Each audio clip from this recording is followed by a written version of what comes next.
I'm the Comic Weekly Man, the jolly Comic Weekly Man, and I'm here to read the funnies to you happy boys and honeys.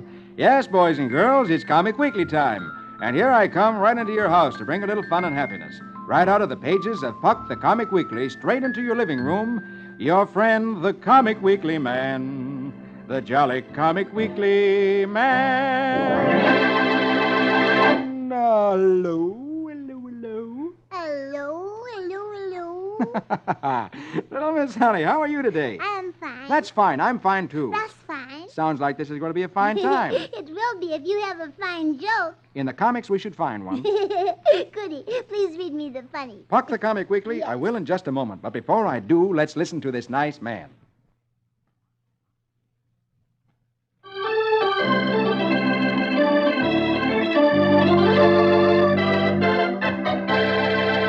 Now, here we go with Puck the Comic Weekly. And at the top of the first page, there's little old Snookum. Yes, but could we turn over the page to Flash Gordon? It's so exciting, I just can't wait. Why, sure we can, because Zarkov, Flash's friend, has come in the rocket ships from Mongo. Just in time to save Flash. Uh-huh. And Zinn had escaped with the machine by which he controls the zombies. And they were just about to overpower Flash when Zarkov came. Well, I wonder whether Flash and Zarkov will capture Zinn now, so let's please read. Since you said please, we will read Flash Gordon. Rig-a-rig-a-doon-doon, Zaskamatash. Let's have music for heroic Flash.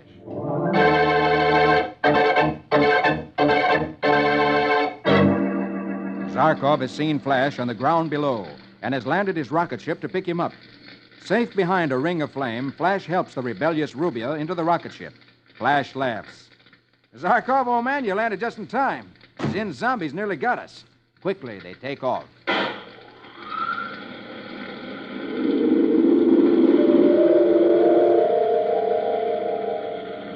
They zoom to the volcano crater where Dale was hiding. As Flash steps out of the ship, Dale throws her arms around him, almost weeping with joy. She tells him she was afraid he was caught in the fire caused by the bombs dropped by Zarkov. Flash chuckles. Well, I did have a pretty hot time of it. Dale then sees Rubia, whom Flash has brought along. She asks what she's doing here. Rubia answers that Flash just couldn't bear to lose her, which makes Dale jealous. When Flash sees the two women beginning to argue, he frowns last picture top row. We've no time for such nonsense. Our job is to catch Zinn. And they get in the ship and take off.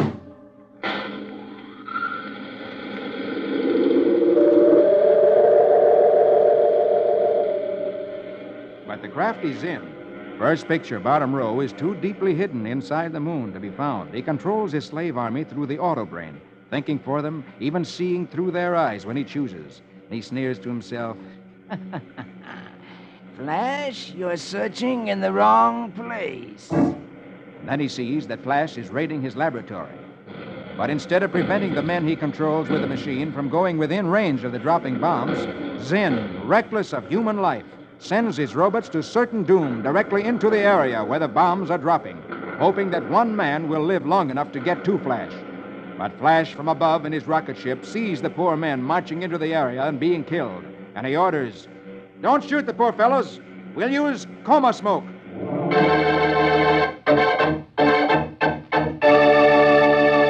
Does that mean that he's not going to drop any more bombs? That's right. Instead, he's going to use coma smoke, which the robots will inhale, and it'll put them into a sleep, which is a coma.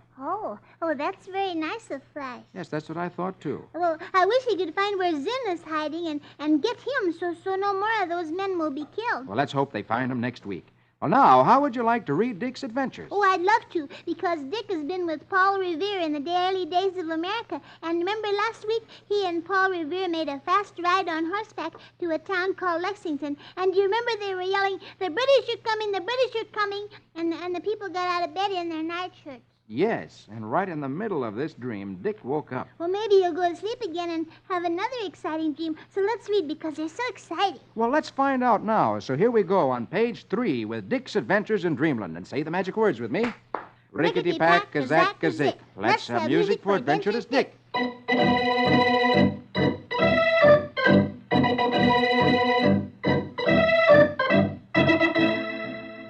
It's nighttime, and Dick is falling asleep.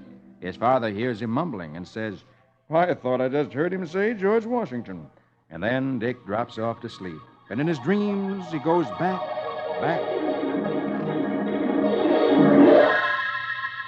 He finds himself knocking on a door. The servant opens it. And in answer to Dick's question, the servant says, "Oh, yes, sir, young gentleman. This is the George Washington plantation. Any name to give Mr. Washington?" Tell him, please, I was just sent down to Virginia from Massachusetts with some very important news. Dick is led into the house and meets the great man himself.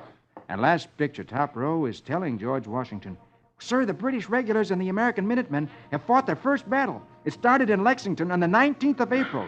And as Dick tells the story, George Washington sees it in his own mind, just as we see it in the pictures in the second row. The Redcoats marched up from Boston to arrest John Hancock and Sam Adams in Concord and to seize powder and bullets. But Paul Revere rode ahead and warned everyone. And the Minutemen were waiting in Lexington, and they were shot down. And at Concord Bridge, there was another battle. But the British were too late to catch Hancock or Adams, and most of the powder and bullets were used on them. And then they started back for Boston." And he goes on, first picture, bottom row. And the news spread like wildfire. Bells were ringing everywhere. Farmers left their fields and workmen left their benches, and they came with their guns and blasted the Redcoats from behind every tree and stone wall. And they cut them to pieces.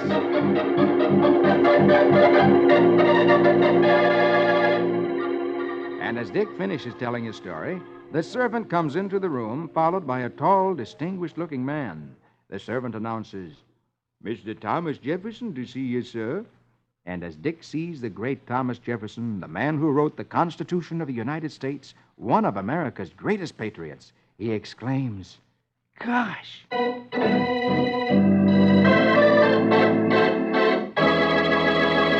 Oh, wasn't that exciting?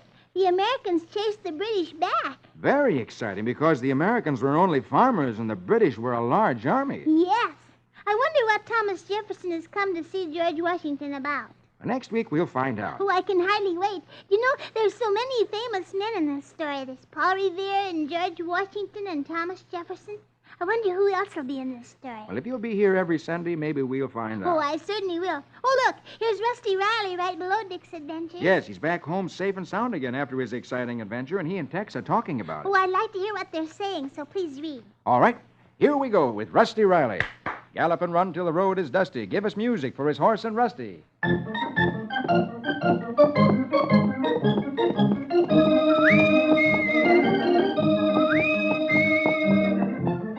Tex and Rusty are sitting out in the barn in the tack room, which is where they keep the saddles and things. And Rusty is saying, "Golly, Tex, it's sure good to be back here after that awful night in the quarry. Well, I thought Hillbilly and I were done for." Yeah, that sure was a rugged experience, Rusty. But it was right smart of you to notice them low-flying planes. You know that's how we located you? Well, by the way, how'd the police happen to arrive just at the right time? Well, that was a surprise to Mr. Miles and me, too, Rusty. They just got curious when they heard where we were heading. Turned out lucky for them as well as for us. That hombre with the mustache is known as Blackie, a man they've wanted for a year. At this moment, Mr. Miles comes into the barn and says, "Oh, Tex, I'm glad I caught you in. And you too, Rusty. I have some business to attend to up in New England, so I'm going to open the old house on the coast. You and I will go there right after the Selby Cup race." "Well, how about Patty and me? Are we going to go too?" Mr. Miles replies, last picture, top row. Yes, Rusty, we'll be there quite a while. So I've wired to have a tutor for you two youngsters." Right, boss. So we better send Jimmy up to get the stable ready.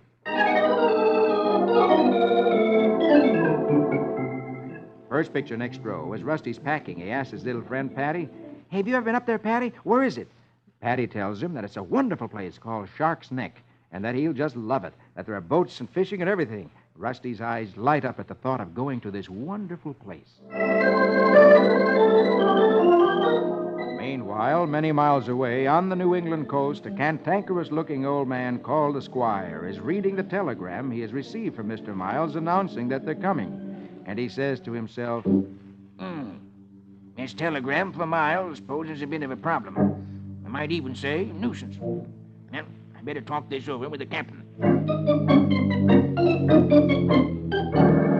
Last picture, he's down by the boatyard talking to a bearded old fellow who's a sea captain, saying, Captain, I have some disturbing news. Quentin Miles is coming up to occupy his house on Shark's Neck. This is a severe blow to our activities. The captain thinks for a second, then replies, Well, Squire, it's true it has the only safe beach on the neck, but with a little care, we ought to be able to keep on without too much danger.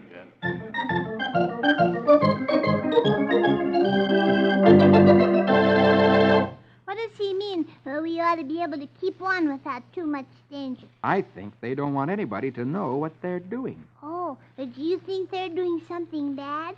I really think so. And Mr. Miles and Tex and Rusty are coming there? Yes, Uh-oh, more trouble. I'm afraid so. And I think we'll find out something about it next week. Goody. Now can we find out what's happening with Roy Rogers? He's in trouble, too. Yes, you bet he is. He was on his way to help a friend of his. And then he saw some wild horses running away, and he saw a man who was going to shoot one of them. And Roy jerked the gun right out of his hand. Then a minute later, another of the crooks had flicked a lasso over Roy's head, and Roy found himself tied up. So let's find out what the crooks are going to do to Roy. All right, turn over the page. And there on the top of page 5 is Roy Rogers, king of the cowboys. Hi-yip-hi-yo. Now here we go with Roy and Trigger. Hi-yip-hi-yo.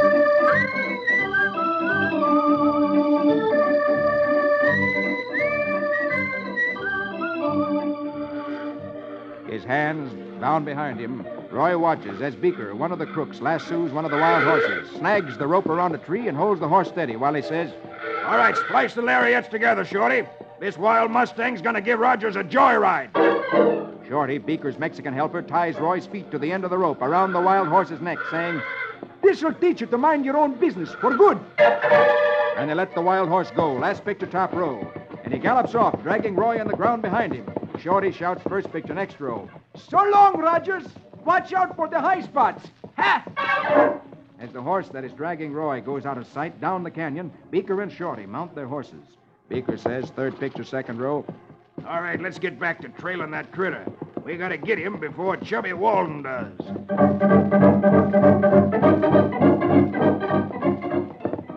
Meanwhile, last picture of the row, Roy shouts to Trigger, who has followed the wild horse dragging him, Stop him, Trigger, quick! Force him into the canyon wall. Trigger gallops up and forces the horse against the canyon wall, stopping the horse. First picture, bottom row, Roy calls, Keep him busy till I get myself loose, Trigger boy. Quickly, Roy unties himself. The wild horse quiets down. And Roy climbs in the saddle and continues on his way, last picture, saying, I aim to get even with those two polecats, Trigger. But first we gotta find Chubby Walden. Suddenly, from some bushes off the road, there's a cry. Oh, oh! Roy exclaims, What's that? He reins in Trigger and wonders whether this is a trick or if someone is really in danger.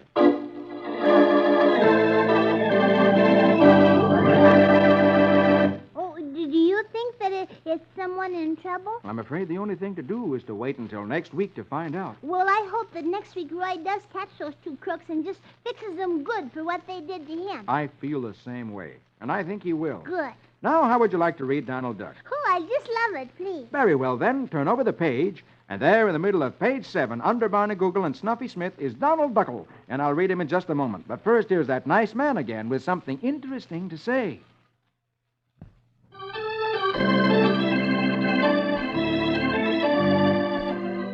Now, here we go again with Puck the Comic Weekly, and in the middle of page 7 of the first section is Donald Duckle, good for a chuckle. Say the magic words for the music with me. Squeegem, squeegem, chiddly chick chack. Let's have music to fit a quack quack.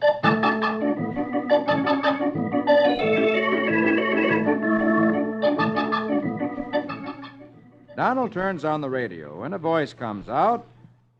And now, Aunt Fanny's Personal Problems Hour. Donald smiles and settles himself down to enjoy Aunt Fanny's personal problems. Well, good afternoon, folks. This is Aunt Fanny, all ready to solve your problems. And the first letter is from a young lady. Donald smiles and says, Ah, a young lady. and listens as Aunt Fanny reads the young lady's letter. Dear Aunt Fanny, my boyfriend is so stingy, he only takes me to the cheapest places. I'm desperate, Aunt Fanny. What shall I do? Signed, Daisy. Last picture, top row, Donald exclaims. The rotter. Then first picture, bottom row, his eyes pop together, and he exclaims, Daisy! Daisy! and he realizes that the letter is from his girlfriend, Daisy, that she's complained about him to Aunt Fanny. And he listens as Aunt Fanny answers Daisy's letter. Dear Daisy, on your next date, wear your oldest, most ragged clothes, and he'll get the idea. Donald smiles to himself. So, a trick, huh? A female conspiracy, huh? Well, we'll see about that. And in a minute, with a trick of his own in mind, Donald has Daisy on the phone and is asking her. Like to step out for chow tonight with me tonight, Daisy? Daisy replies, Oh, I'd love to.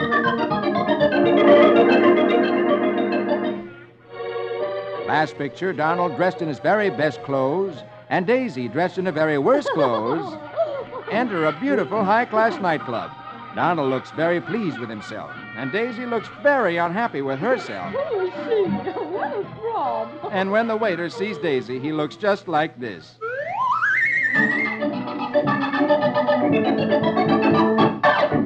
Oh, that was mean of Donald to take her into a nice place when she was dressed in old clothes. Well, I think it was mean of Daisy to wear old clothes when she was going out with Donald. Yes, but Donald had always taken her to cheap places, and when a man... Should we read... Well, when a man takes the girl... Should we read Blondie? Well, when a man takes the girl to a cheap place... Very well, then we won't read Blondie. Oh, I'd love to have you read Blondie. Oh, you changed your mind, huh? No, I always love to have you read Dagwood and Blondie, and I know where to find them. Just pick up the first page of the second section of Puck the Comic Weekly. Well, since you have it all spread out, I shall read Dagwood and Blondie. Ramafoo, Ramafum, Zim Zam Zombie. Conjure me music for Dagwood and Blondie.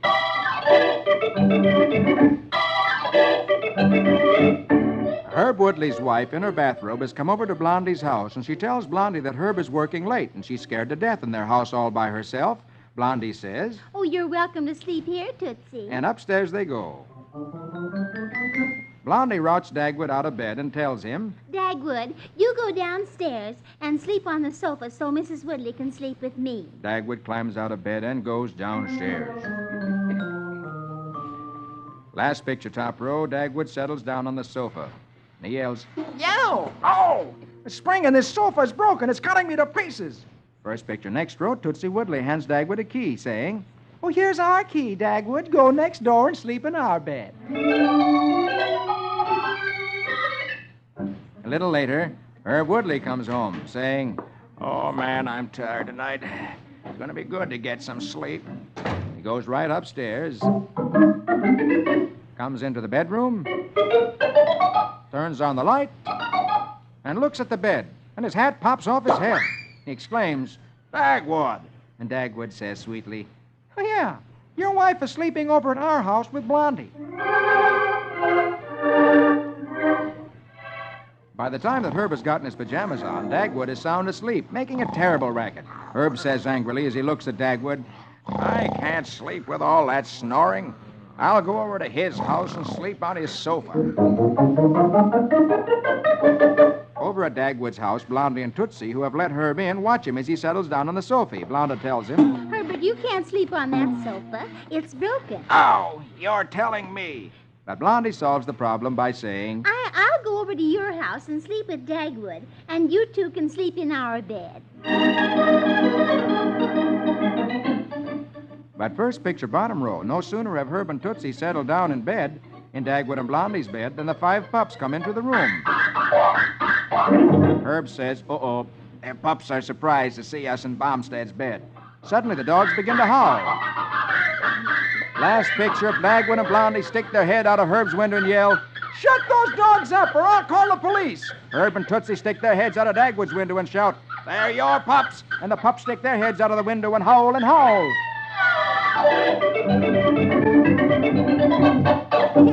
Wasn't that funny?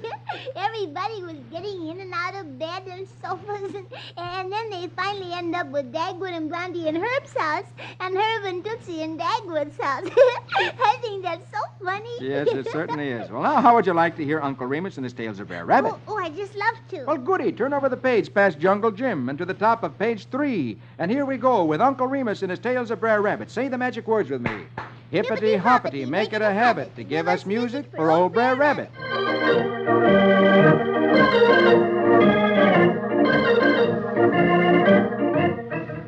Uncle Remus says, One time, Brer Coon's store was robbed, but the only clue was some great big footprints.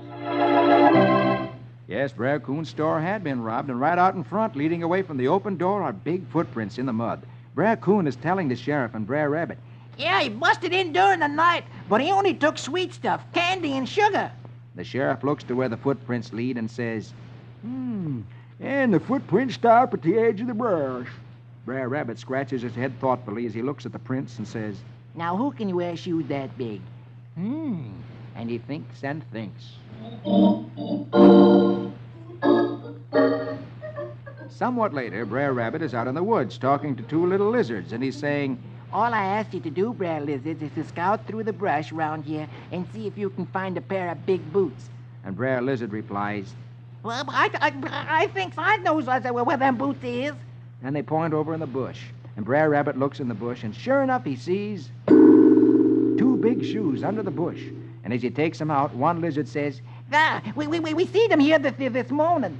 and lizard number 2 says, Yeah, but who did they belong to?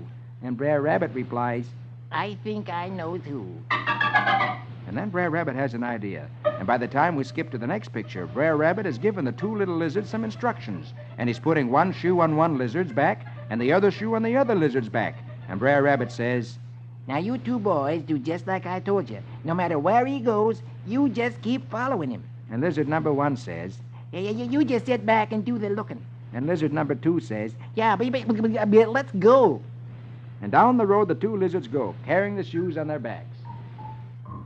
Of course, the shoes are so big you can't see the lizards under them, so it looks like the shoes are traveling along all by themselves, which, of course, is a very strange sight to see. First picture, bottom row, the two shoes come traveling down the road toward Brer Bear, who is sitting on a log surrounded by cans of sugar and honey and candy, which he's stolen from the store. All of a sudden, Brer Bear sees the boots coming toward him. He exclaims, Duh, boots. Duh, them boots there's walking and I ain't in 'em. and he gets to his feet and runs off down the road, hollering, Duh, they's chasing me. Duh, help. Duh, they's got ghosts in 'em. I confesses, I took them sweets. Duh, save me from them boots. Last picture, he runs right into town and skitters up a lamppost. So scared is he. Brer Rabbit lifts the two shoes off the two lizards and says to Brer Bear, Brer Bear, you tripped up on your own boots. and Brer Bear replies, Duh, I has been tricked. and Uncle Remus says, Guilty conscience runs for confession.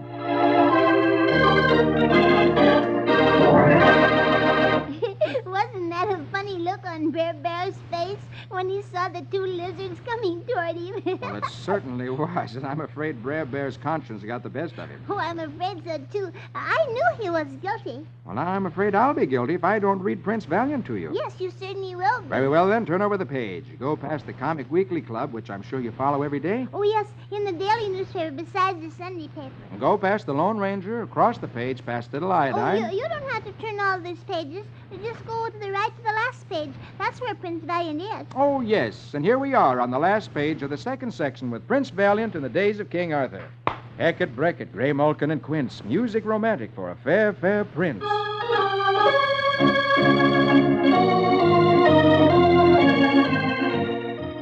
After his battle with the bandits, in which he gave them a good whipping and set fire to their fort, Val meets some of the countrymen, good people who lead him to a ruined castle where a little old bald-headed man is found. His name is Sieur de Luc, who says, Pardon the slight untidiness of my house, good sirs. I am seeking control of a monster who is boisterous at times. Val looks at his small, hairless host. So this is the man those stalwart yeomen love and hold in such great respect. Sieur de Luc invites Val and his men to dinner. And last picture, top row, they dine in an unruined corner of the castle. Sieur de Luc tells them, I am preoccupied with science, so I divided my land among my men and let them govern it in council. They do it better than I can. We all have greater freedom for our work. and he goes on, first picture, second row. I have a formula for arousing the energies of a genie. But so far, I have found no means of controlling him. Come, I will show you. So they rise from the table and go to the center of the room, where there's a hole in the floor. The Sieur de Luc tells them, Into this hole, I place the blood of a black rooster, so. A toad, so. And a broken wine jar, so. Now, on top of this, a bag of my secret powder. And then, chanting the magic words, ooh, botheration, I roll in a red-hot stone. They all look at the hole in the ground, wondering what the magic genie within will do. Suddenly, last picture of the row, the genie gives forth an ear-shattering roar, and an arm of flame hurls the stone skyward. There's an explosion as the stone shoots up. Everyone runs to hide, and a second later, the stone drops again on a table.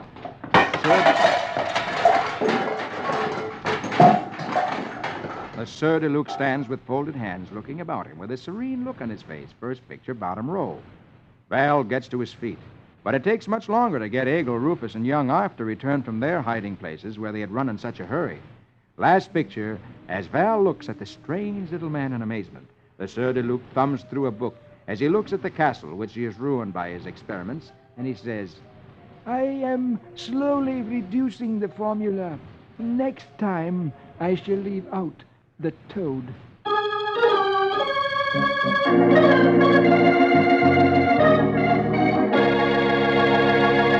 Well, what do you think of that? What do I think? I think he must be crazy. Look at that place. It's a mess. Yes, it is a mess. Do you think it will help any to leave out the toad? No, the toad won't do any good at all because the toad isn't causing any of that trouble.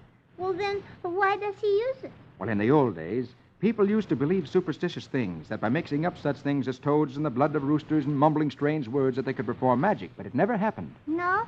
Then what caused the explosion? Well, if you come next week, you'll find out. Oh, I'll be here. Fine. Now, that's all the time I have, but before I go, here's that nice fellow with some more interesting information.